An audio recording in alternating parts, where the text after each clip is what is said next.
I want to thank Yogo for this introduction. I can't deny that I'm big. So. I'm very pleased to be here today. I've been following what's been happening here in Portugal when it comes to next generation networks over the last few months. And speaking with Yogo has allowed me to get a better understanding, but I hope speaking with many of you informally today will allow me to get an even better vision. What I'm going to talk to you about today is what's happening in fiber to the home everywhere, or at least in Europe, and what are the key learnings that we can already take from what we have seen. Yogo has asked me to be provocative, so I hope you're provoked. Just a quick word on Yankee Group. Yankee Group is an independent technology research and consulting company that was founded 40 years ago.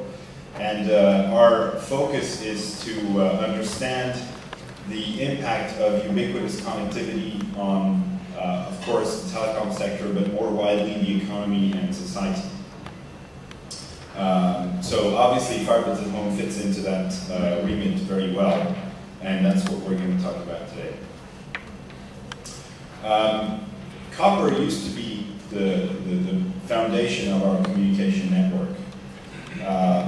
With DSL coming, it got an extended lease on life. When I joined the telecom sector in '97, my first job was working in fiber to the office.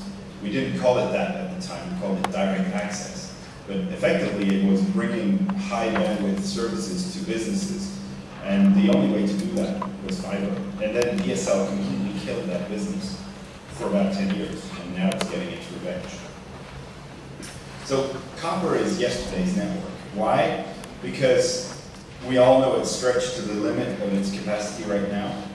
It's increasingly unreliable because it was deployed 40 years ago in most instances, and also because we're asking more and more of it that it wasn't designed to do. It's strongly asymmetric. It's geographically constrained. You can only offer services within a limited distance from the central office, and it's increasingly expensive to maintain. In comparison, fiber is virtually unlimited in terms of capacity. It's incredibly stable compared to copper. It's symmetric. It's potentially ubiquitous. If you're willing to roll it out, you can go anywhere. And it's cheaper to maintain. So I would like to ask you to join me in a few seconds of silence and memory for this.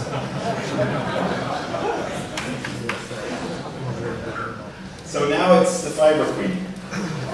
We're looking at something that is radically changing the way that we're looking at the telecom sector. 2 years ago, or a year and a half ago, I started blogging on fiber to the home, and back then, incumbents thought it was a dirty word. Don't even ask me about financial institutions; they thought it was anathema. And now, 18 months on, every incumbent in the world knows it's the end game. They have to get there. The question is, how do they get there, and when do they do it? And even the finance community that used to be so adverse to this capital-intensive activity has changed its mind. If you look at the comparative share prices of AT&T, who didn't go for fiber to the home, and Verizon, who did, when Verizon announced its plans, their shares tanked for 12 or 18 months. And now they're back up much higher than AT&T. This is the way forward. So this is what we're going to discuss now. So, Fiber to the Home Council. What this is telling us basically is that Europe is lagging behind Asia and the US when it comes to fiber to the home deployments. Now, Asia has a very significant head start, especially in Korea and Japan, but China is catching up very fast. And of course, China is addressing a humongous market. So, 1% penetration in China is the equivalent of the whole of Switzerland. So, USA is moving ahead, but it's mostly due to a single provider, Verizon. So, in a way, they're very dynamic, but at the same time, they're addressing a relatively limited market. So we can't really say that the US as a whole is moving towards fiber. In Europe, the Nordic countries are much more advanced than the rest of Europe, but things are moving. So I'm just going to give you a quick panorama of what's happening where.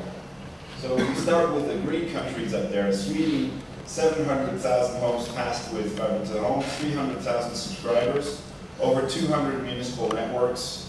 Tell you a scenario, the incumbent is marginalized in this market. The dominant competitor is Broadband Belägget, which is now owned by Telenor. And there are over 450 service providers over what has now been called the Swedish open access model. Norway is a little bit behind, but not far, with 200,000 homes passed, 120,000 subscribers, a lot of vertically integrated utility networks, and the incumbent Telenor are now stepping up deployment because they're starting to feel threatened. In Finland, 100,000 homes passed, 20,000 subscribers. The incumbent is deploying selectively, and there are some municipal networks. In Denmark, 450,000 homes passed, but only 65,000 subscribers. Part of the reason for that is that the energy companies that have deployed are finding that being a service provider is not something you improvise, and they're having a hard time going beyond deploying the architecture. But they are deploying the architecture very aggressively. In the Netherlands, 330,000 homes passed, 95,000 subscribers, municipal networks in large cities, including Amsterdam, which you will hear about this afternoon, and the incumbent KPN planning an open access deployment. In France, 500,000 homes passed, at least theoretically. I'll come back to that in a minute. 45,000 subscribers. The incumbent, two competitors, and the cable co are all deploying fiber. Spain, 45,000 homes passed, 5,000 subscribers, a few regional projects, and Telefonica cautiously rolling out, waiting for some form of regulatory stability. Portugal, this is the official statistics, so I hope no one will berate me if they're untrue. 40,000 homes passed, roughly 1,000 subscribers, and one main player rolling out, which is a competitive operator, Sessão. United Kingdom, 2,000 homes passed in one village in the north of London, 1,000 subscribers estimated. A separated incumbent open reach in a small-scale pilot is all we have today. Ireland, 15,000 homes passed, 5,000 subscribers in a pilot municipal project. Germany, 30,000 homes passed, 10,000 subscribers, municipal projects in Cologne, Munich, and more, but the incumbent has gone for VDSL2 for the time being. Belgium, nothing, as far as I know. Austria, 25,000 homes passed, 5,000 subscribers. There's a municipal fiber project in Wien, and the incumbent has also chosen to deploy VDSL2. Then Slovakia, interestingly, two small countries that are quite advanced, compared to their size at least. 45,000 homes passed, 5,000 subscribers. It's the incumbent, Orange, rolling out. And Slovenia, 140,000 homes passed, 10,000 subscribers, with the incumbent and a competitive operator rolling out. So, roughly, apart from Belgium, things are happening everywhere. So